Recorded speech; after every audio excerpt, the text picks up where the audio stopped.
fait 25. Attention, cet été, tous les numéros 1 entières. Voltage présente l'album d'Alliage. Avec 8 super tubes réinterprétés par le Too Much Band. Délire! Et en plus du CD, t'as un Problème de l'eau, je suppose aussi, Alex, vous avez entendu parler. Retrouvez Kelly, Brandon, Steve, Claire et tous les héros de Beverly Hills pour des... Si c'était le cas, n'hésitez pas à changer de chaîne.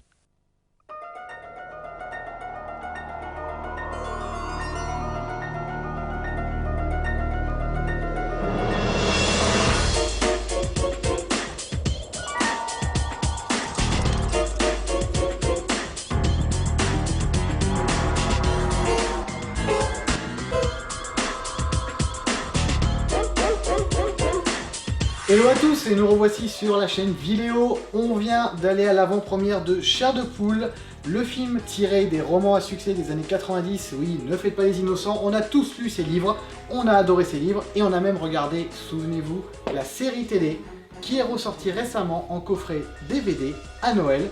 Le coffret DVD que notre présentatrice préférée va nous présenter. Magnifique. Ce magnifique coffret, vous retrouverez l'intégralité des épisodes. Je vous le conseille fortement.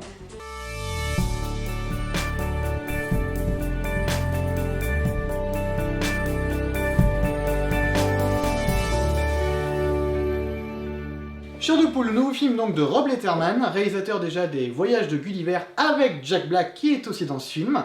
Donc justement, on parlait des références, il y a une scène avec des nains de jardin, sans trop vous spoiler, où c'est carrément une grosse référence au Voyage de Gulliver.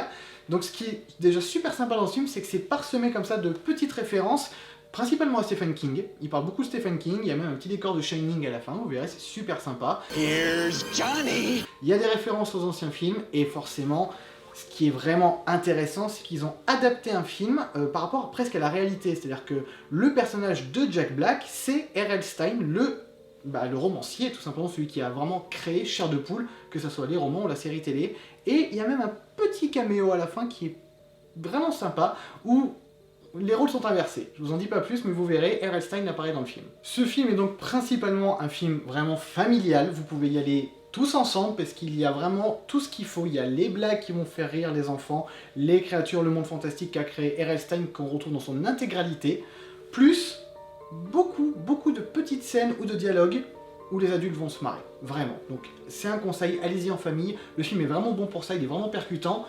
On peut penser parfois à Jumanji, forcément, c'est quand même très proche par certains aspects du film. Donc si vous avez aimé Jumanji, foncez voir Chair de Poule. Tous ces aspects plutôt basiques, en termes de réalisation, ça reste assez simple, mais super efficace. Ça s'enchaîne pas trop mal. Comme on a peut-être pu se le faire remarquer par notre ami Fred, qui est derrière la caméra, effectivement, il y a peut-être certaines scènes d'action où, comme dans tout film maintenant, dès qu'il y a de l'action, il faut bouger la caméra à mort pour faire croire qu'il y a de l'action. Donc ça peut être un petit peu pénible, comme en ce moment avec ce putain de tremblement de terre, mais c'est rien. Donc voilà, c'est un petit peu pénible que tous ces réalisateurs se sentent obligés à chaque fois qu'il y a de l'action de trembler dans tous les sens, comme si ils pouvaient pas montrer autre chose à l'écran. Mais bon, honnêtement, c'est peut-être le seul petit défaut du film, ça reste un film tout public, vraiment sympa, très drôle, très bien fait, les effets spéciaux. Je sais pas qui s'est occupé des effets spéciaux, quelle société, mais ça reste super beau et je sais plus quoi dire. Ça reste super beau, c'est propre, il y a plein de créatures différentes. Ce qui est génial, c'est qu'on retrouve vraiment l'intégralité des adaptations, des romans, toutes les créatures y sont, et ce qui est assez étrange, c'est que moi je l'ai regardé avec des yeux d'enfant ce film. Voilà, je suis vraiment retombé en enfance grâce à ce film, et donc je remercie beaucoup R.L. Stein pour ça, parce que c'est comme si ce mec m'avait un peu suivi toute ma vie, et du coup c'est génial de voir un peu cette finalité arriver sur grand écran. Je vous dis ça pourquoi? Un exemple parfait, c'est que le méchant principal du film, c'était mon personnage préféré des romans, et dès que je l'ai vu apparaître à l'écran, étant donné qu'ils ont repris exactement la même marionnette, dirons-nous, que dans la série télé des années 90, ça m'a fait un effet mais immédiat, c'est-à-dire que je suis passé de la première demi-heure du film où je suivais ça tout à fait bien, normalement et tout, et d'un coup, quand je l'ai vu apparaître à l'écran, je suis retombé dans mon corps de gamin, mais complètement, et j'ai regardé ce film avec vraiment un regard de gamin adolescent, donc je pense qu'il faut le prendre aussi comme ça, le film, et là vous allez vraiment l'apprécier. Au niveau du casting, on remarquera surtout la prestation de Jack Black, qui, comme en son habitude, fait ses grimaces, est dans son rôle. Après, c'est sûr que personnellement, Jack Black, je le préfère dans un rôle comme dans King Kong, qui est un peu le méchant, qui pense qu'à lui, voilà, je le préfère dans ces rôles-là, parce que là, on va dire que c'est un Jack Black habituel. Voilà, on l'a vu dans les voyages de Gulliver comme ça, dans tous ses films, dans Rock Academy, tout ça, donc il nous fait du Jack Black, ça reste simple. Après, c'est vrai, ce que m'avait fait remarquer Fred aussi, c'est que c'est là où on voit que c'est un film pour enfants et ados principalement, puisqu'il y a quasiment que des adolescents à l'écran. On voit très peu d'adultes, très peu.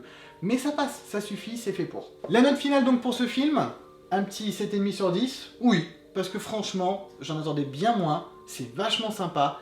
Allez-y en famille, allez-y entre amis, je pense que vous allez vraiment passer un bon petit moment de cinéma, surtout si vous étiez fan de la série d'origine.